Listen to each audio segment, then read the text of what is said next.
Getting turn-by-turn directions from your mobile phone has become a part of life for many people who drive. Turn right onto 26th Street. That's lured more companies into the lucrative business of using digital maps because there's money to be made. Until September, almost all those phone maps were supplied by Google. But when Apple introduced the new iPhone 5, it replaced Google Maps with its own and learned quickly that map making is fraught with peril. Immediately, users complained they got lost. Some landmarks were out of place. Directions were misleading. Apple CEO Tim Cook apologized, but still, satirists had a field day with the misdirections. The stakes in the mapping game are high for Apple and others, since a lot of advertising revenue depends on knowing the location of the phone and promoting something nearby, a restaurant or a hotel, to the user. And that's Maps that replaces. Carolina Milanese, an analyst for Gartner, a technology research firm, says Apple wants to capitalize on that. Apple needs to own maps. They need to own location. The end game is knowing your location so that you can monetize from that knowledge, knowing what the consumers do, where they are, and what they do where. Google or Apple can deliver paid advertising to users based on their current location or where they intend to go. There's also plenty of one-upsmanship in the map-making business, where pizzazz on the screen is attractive and useful to someone like David Rumsey, a San Francisco map collector with a healthy respect for Apple's efforts in digital map-making. He runs Apple Maps on one iPad and Google Maps on his other. What's interesting about the Apple is we are in 3D, so as we zoom in, we can change and see the whole scene in 3 dimensions. In Google Maps, we can zoom in, of course, and the resolution is just as good, but we don't see it in 3D. In order to see it in 3D, we go into Google Earth. So Google's got 2 applications, Apple's rolled it all into one. As a collector, I'd say I want them both. Rumsey acknowledges that making maps always has been difficult, costly, and labor-intensive. Google is usually regarded as the leader in the digital world of maps, with everything from Skyview to Street View to Google Earth contributing to its displays. Brian McClendon is vice president of Google Maps. Making maps is incredibly hard. When Google started in 2005, we really only had the United States and the United Kingdom on the map at all. We worked very hard. We bought data from as many providers who had already been making maps before and tried to bring them together into a unified single interface. The U.S. government's actually a very good source for sort of raw map data, but it doesn't make a good map on its own. You need to do a lot of work to massage it. The word for it is conflation, to bring multiple sources of data together and produce a high-quality single source that can answer all of the questions that the user would ask. The company began making its own maps in 2008. It won't say how many people it devotes to map making, but indications are it's in the thousands, including the drivers of the Street View cars that travel the streets in 43 countries, continuously taking photos with 9 onboard cameras.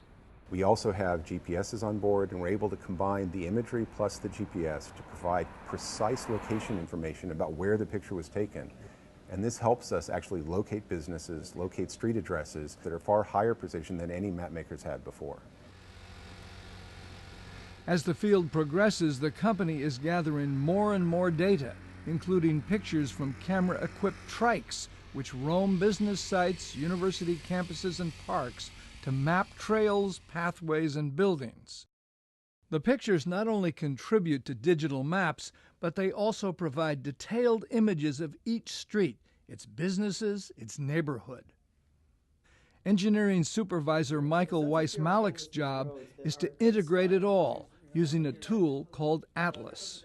You might get roads from one data provider and house addresses from another. So we can turn on, say, data from the U.S. Geological Survey, which are very old paper maps actually that have been scanned in. The photos come from satellite imagery and from aerial imagery that Google collects. We fly planes to collect aerial imagery. The blue lines are the data that come from the census. The challenge is to keep the maps constantly updated as roads and buildings change. So the problem with making a map is that it's never done. The world keeps changing. The great thing that we have is that we're able to fix it really quickly. Much of the conflation work is automated, but not all. A large chunk of it is actually manual, where we go through and align these by dragging them around on the satellite imagery to make sure that everything looks just right. For map makers, responding to change has always been difficult.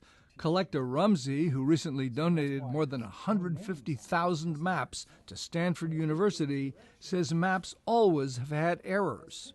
No map is ever perfect. As you can see from some of these maps, they showed California as an island hundreds of years ago, and it took a long time for that to actually get removed from the maps. In the old maps, it often took 100 years, maybe 200 years.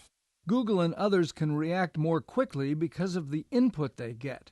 Thousands of times a day, people all over the world tell Google via the internet that roads or signage or stores or parks have changed, or that their own neighborhood is poorly represented and the company needs to update its maps. Google investigates the alleged errors and tries to correct them. The concept of having people on the ground change the map is called crowdsourcing, and it's the principle pioneered by an Israeli-based mapping company called Waze. That firm, with a small Palo Alto office, uses GPS to track the location of 27 million drivers who have downloaded its app. Waze depends on that crowd to update its maps, determine traffic congestion, and direct users to alternate routes. Stay to the left and then take a right. So while you're getting a free navigation service, you're also contributing to the community. Waze Vice President Diane Eisner says crowdsourcing is altering mapmaking. The crowd will not only help you get the more accurate information because you've got millions and millions of people who care enough to make sure that their view of the world is represented, and at the same time, they are making sure that things are updated. Eisner says Apple didn't use crowdsourcing, a strategy many analysts say might have saved it recent embarrassment. The Apple path was, let's see what sources are out there already. Let's add our own technology to bring it together, but let's not actually create our own maps, which is a fine strategy, but it means that they lose control. For its part, Apple has said little publicly, except, of course, for Tim Cook's letter to his customers apologizing for their frustration and pledging to make the maps work better. Apple declined our request for an interview. Carolina Milanese at Gartner Research says that Apple's mistakes coming so soon after Steve Jobs' death last year probably won't have long-term effects on the company. A lot of people are looking to question, is Apple ever going to be the same company? And I think what you've seen there in that apology was the reassurance that the core of Apple, the focus on excelling in what they do, is still there. But the end game, they need to invest time and money. And that's just what Google, Apple, Waze, and a few other players, including Nokia, TomTom, and OpenStreetMaps, will all be doing, vying for a bigger niche of the exploding market for maps and advertising.